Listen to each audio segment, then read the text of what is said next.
Hi, welcome to part 2 of antiderivatives. So we're going to take a look at a bunch of examples. So we're looking for antiderivatives, but just remember these are the inverse of derivatives. So we have to do the exact opposite of what we've been doing for the past few months now.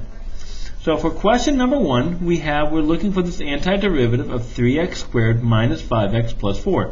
Don't forget that differential, that dx. So I'm going to take a look at each one of these separately. Well, my rule for antiderivative, this is my power rule. So if we go back, what does our power rule say to do? It says we're going to add 1 to the power and then divide. So we're going to add 1 to the power. So this becomes 3x, add 1 to the power, 3, and I'm going to divide by that new power. And I just keep going. Minus, I do the 5x. Now there's a 1 there. So this becomes 5x. If I add 1, I get a 2 to that power over 2 plus, now be careful, this 4 doesn't look like it has an x, but it does. It is x to the 0. And if I add 1 to that 0, we're going to get 4x to the first over 1. Now the only thing I'm missing, now the dx goes away. Remember, the dx says this is a derivative. This is no longer a derivative. This is my original function. But I do need to add my constant of integration right here. So what we're going to wind up with is x cubed minus 5 halves x squared plus 4x plus c1. And there is our antiderivative. Now remember, this is the original function. The c is here because over here, when we take the derivative, that constant becomes a 0. An easy way to check it is if you take the derivative, we would get 3x squared minus 5x plus 4, and that becomes 0 right there. And you get the same thing up here. Now, for number 2, we have to remember that there is no product rule. Ugh. So we're going to have to expand this. And this one isn't too bad. We're going to get 2x squared. This becomes plus 6x minus x, so plus 5x minus 3. Don't forget the differential. You will get it wrong if you don't put that there. So now I'm just going to do my antiderivative rules. Well, my rule here says to add 1 to the power to each one of these. Oops, there's a 1 there, plus 1. And if you need to, put this as an x to the 0, add 1. And this becomes 2x cubed. But don't forget, we got to divide by our new power, 3, plus 5. This becomes x squared. Again, don't forget you got to divide by that 2, minus, this becomes just 3x. You can put a 1 right there. And then we're going to go plus your constant of integration. We're going to call it C1. Now, there is a reason I call it C1. We'll talk about that a little bit today, more later on. So the next thing we're going to do, let's take a look at number 3. Now, there again, just like there's no product rule, there is no quotient rule. So how do we solve this one? Well, we have a common denominator, so we are going to split the fraction. Okay? So when I split the fraction, I'm going to get x squared over, and this is just x to the 1/2, minus 2x over x to the 1/2 plus 7 over x to the 1/2 dx.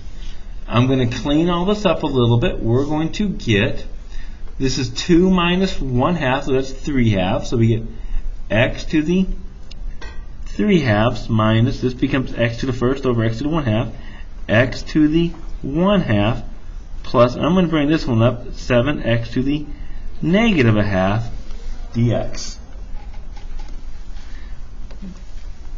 And now we can perform our integration rule. Again, this is just power rule, so my rule says add 1 to each of those powers. You're going to get really good at fractions here. So the first one is we can get x to the 3/2 plus 1, that is just 5/2 over 5/2, minus, this becomes x to the 1/2 plus 1 is 3/2 over 3/2, plus, and this becomes 7x to the 1/2 over 1/2. Don't forget your constant of integration. Now remember, this is my antiderivative, but we don't want complex fractions, so we're going to just go ahead and invert and multiply each one. So what we wind up with here is 2/5 x to the 5/2 minus 2/3 x to the 3/2 plus, and that just becomes 14 x to the 1/2 plus c1. And there's our antiderivative right there. Now, eventually you're going to be so good, you're going to go straight from here to here, and then from here straight to your answer. That's our goal. We're going to go slowly right now, just make sure we work on the math. All right, for number 4, looks like we're getting tricky with it. We want the antiderivative of cosecant squared minus cosine squared. So we're going to treat each of these separately. What function's antiderivative is cosecant? If you can't remember right now, that's okay, but you got to wind up remembering them. Here's cosecant squared. Its antiderivative is negative cotangent, because the derivative cosecant of cotangent is negative cosecant squared. So this is going to become negative cotangent of x minus, what function's derivative is cosine? Well, I know that the derivative of sine is cosine. So this is minus sine of x. Don't forget your constant of integration. This one's a little trickier. Now, I know the antiderivative of 1 will just be x, but I don't know the antiderivative of cotangent squared of x. Now here's the hint. If I don't know its antiderivative, we don't know it. These aren't like trig functions. These aren't like derivatives where we can kind of work our way through it. So we don't know this. So if you don't know an antiderivative, don't try to make it up. You have to get tricky with it. So here's what I tend to do. I use my trig functions.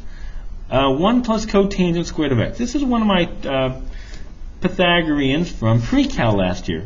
Now if you forgot them like I did, I just set it all up. I know that sine squared of x plus cosine squared of x equals 1.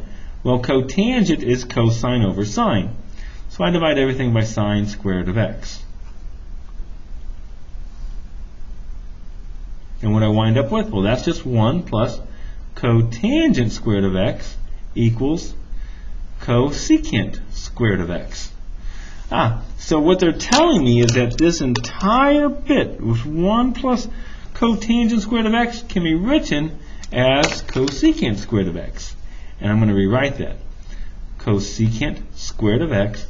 Don't forget your differential, okay? AP will not give you credit for it.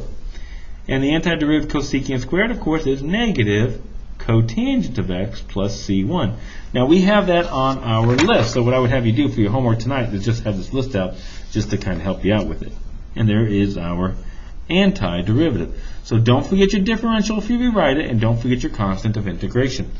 Come back to part 3, and we're going to take a look at some differentials there. I'll see you then. Bye-bye.